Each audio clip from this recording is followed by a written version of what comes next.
Before you decide to do paper flowers for your wedding, you might want to hear this story.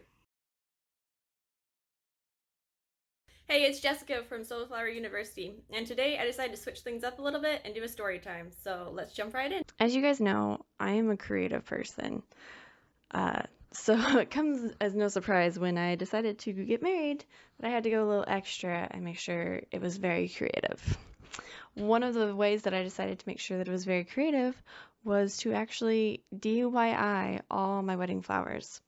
Now, instead of being like a normal bride and just going to like Trader Joe's or Walmart and getting a bunch of flowers, I decided I was going to be super smart and super thrifty and make paper flowers. And my whole plan was I was going to go and find these tutorials on how to make different flowers with paper, and I was going to have a bunch of paper flower bouquets, and it was going to be awesome and cheap, and I was going to save all this money. The tutorial I found for paper flowers, I found two different tutorials. I found one on how to make some from just regular old paper, like these little rose flowers, and then I also found a tutorial on how to make the coffee filter flowers, and both of them were pretty straightforward, pretty easy. I got my fiance at the time, now husband, helping me out. I was having him cut out paper, and my husband, he's really funny. When I involve him with projects, he always finds a way to make it more efficient. And so he was in there, figuring out how to cut things faster and figuring out how to cut the same thing over and over again faster. And so, he was actually really helpful. I decided that rather than, being smart and going and watching any videos on flower arranging or anything, I decided I was gonna figure it out my own and teach myself how to flower arrange. What I did was I went and I bought these big old balls of foam, and I was like, okay, you know what I'm gonna do? I'm gonna stick my flowers right on these foam sauce, and it's gonna be perfectly round bouquet. They were perfectly round, so that part worked out. So what my coffee filter flowers, they were actually quite tall. And so as I'm sticking them on these balls of foam, like I chose some smaller balls of foam because the coffee filter flowers I decided would be my flower girl flowers because they were a lot of work to do and I didn't want to do a whole bunch of them, but they were really pretty. So I was like, these will be my flower girl flowers and they're super pretty. And I'm sitting there doing these and they are turning out gorgeous. Let me tell you, the coffee filter flowers, like, I mean, if you're gonna do paper flowers, coffee filter flowers are the way to go. They were so pretty. And I was taking these coffee filter flowers and I was sticking them in the foam and it was super pretty, but because they're so tall, my foam was like, a couple inches in diameter, but then adding the flowers on top, it really made a huge bouquet. It looked like a bridal size bouquet rather than like a flower girl size bouquet. And so then I go start working on all my bridesmaid bouquets. And my bridesmaids bouquets, the paper flowers, it's kind of the same story a little bit where they have a little bit of height to them, but they're not as tall as the coffee filter flowers. And so you get this mismatch between sizes because the coffee filter flower bouquets are huge. And then my bridesmaid bouquets, they're pretty big, but they're not as huge. And so the bridesmaid bouquets actually look smaller. And so I'm like looking at that and I just decided just to ignore it. I was a 20-year-old bride. I was young and I was just like, it's fine. It's working out great. My plan is working out fine. And a concerned friend was talking to me and she was like, you're gonna be really sad if you do not have real flowers for your bouquet. Like she was like, she knew that trying to convince me on the bridesmaid bouquets and the flower girl bouquets was a lost cause. But she was like, for your own bouquet, like it would be a really good idea to have real flowers.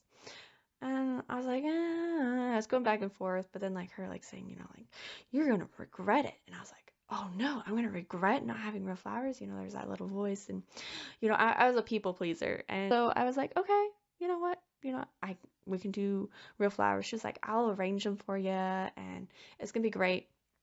And, I was getting kind of excited. It wasn't exactly what I imagined for my wedding day, but I was like, she said she'd arrange them for me free. It'll be good. And then that way I won't have this regret of not having real flowers. It's probably a good thing that my bouquet was real flowers, and I'll get to that in a minute. But, while she was working on putting together this bouquet for me, I was really insistent on there being some gray flowers in there. And she was trying to explain to me, because in my head, the yellow flowers that we were getting were going to be huge. Like I was looking at these flowers on the pictures and stuff, and then, they looked big and fluffy, and I was like, those are the flowers that I want. And she's like, yeah, yeah, we're gonna get those.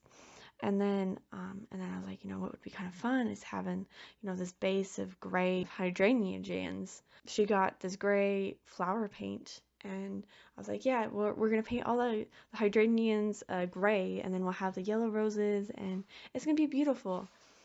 And she comes and approaches me, and she's like, Jessica, listen, I'm a little bit nervous here about the gray being overwhelming in this arrangement. Like, I really think we should rethink this and, maybe change it some, or like the gray is probably going to end up being really powerful. No, no, it's fine. Because, like, in my head, I was imagining these roses being huge. I don't think the gray is going to overwhelm, because the gray is just going to be a background color in back behind, and the yellow roses are going to pop out in front. And so I tell her to go ahead with the plan that we had and to make the bouquet that way. So she ordered the flowers, and I continued making my paper flowers. Instead of like really researching that much about like how people arrange with paper flowers, I was like, we're gonna stick the flowers directly into the ball of foam. Take my hot glue, put it on the bottom of this flower, and just jab it into the foam.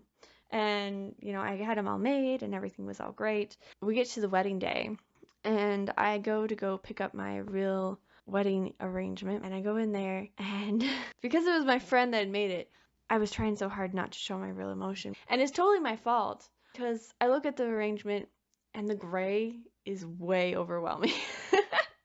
So it was exactly the way that she told me it was going to be, and I didn't listen. And I looked at the bouquet, and I was really sad. And really not wanting to hurt her feelings, I was like, "Oh, there's the bouquet. I'm excited." And I took the bouquet. And then she was also doing my hair for her wedding that day, and so she did my hair. I took the bouquet, and we hurried on our way because I was actually running late a little. I had my sister bring the flowers over for my wedding. I'm LDS, and so we do our weddings inside a temple. And um and then we come out this little door out the side of the temple after we're done doing our wedding ceremony inside the temple. I come out this side door, and everyone's cheering and holding up the bouquet, and it's a happy moment. And then my sister had the bouquets, and so we started handing out the bouquets to take pictures. And the bouquets were started out really great. Like, they looked good, the flowers were staying on, and so the flowers were looking really good, and everything was looking okay. But that day was also a very hot day. And so with the heat, flowers started popping off of the bouquets. And I was frustrated. We got out of the sun, we got over to the reception area, and I pulled out my hot glue gun and I started gluing flowers back in. But flowers kept popping off all night long. And I wasn't going to stand there gluing flowers back on all night long. And so that was a hot mess. I definitely learned my lesson. I learned my lesson that you don't want to use paper flowers glued into a foam ball for your wedding. For the longest time, I was very anti paper flowers, and I really don't like artificial plastic flowers because I feel like they look so fake, and I'm not a fan. But actually, when I discovered Sola flowers, which was way after I got married, it was, wow, my husband was off doing some job training. I came across Sola flowers, and I was like, Mom, you have got to see these flowers. And I showed her, and she was like, oh my gosh, Jessica, these flowers are like right up your alley. Because Sola flowers, I don't know if you know this, you can take Sola flowers and you can dye them to any color. You can paint them. You can arrange them in so many different things. And I was excited, even though I didn't have a wedding to plan or anything where like I needed a bouquet. I needed these flowers. I was like, I want these flowers. I'm going to make arrangements. I'm going to sell them. So I went and I ordered a whole bunch of Sola flowers. And I got a bunch of them, and I started making my first arrangements. And what I'd made was I made mason jar arrangements, and it was getting up on Mother's Day and stuff. And so I was like, I'll make like two mason jar arrangements, and then I'm gonna make a little post on Facebook and just kind of see if there's any interest. And oh my goodness, there was tons of interest. I posted those, and within like an hour, I had 10, 15 people who had messaged me asking for these arrangements that next week. And so I actually ended up having to tell some people that I couldn't make that many arrangements, and I like cut it off at 10. I was like, okay, I can only do 10 arrangements realistically with the time that I have. And so, yeah, I sold out in an hour and I was just blown away. And I was like, okay, this obviously is going to work. There's definitely an interest for this type of thing, and I'm going to go for it. And so, that is what jump started me into my solo flower journey. And I've never looked back. I still freaking love solo flowers. They are awesome and you can do so much with them. And obviously, I started a whole YouTube channel surrounding it because I love solo flowers. So, that's my story, and that's where we're going to end it. Thank you so much for watching. Please like and subscribe, and don't forget to stay creative. Bye.